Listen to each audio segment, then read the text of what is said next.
بسم الله الرحمن الرحيم. قل أعوذ برب الناس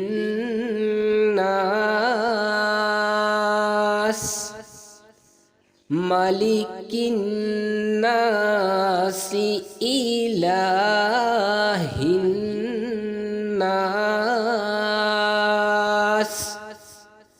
من شر الوسواس الخناس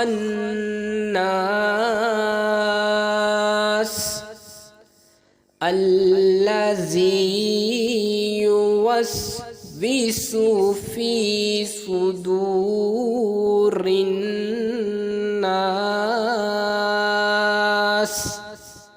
من الجنة والناس.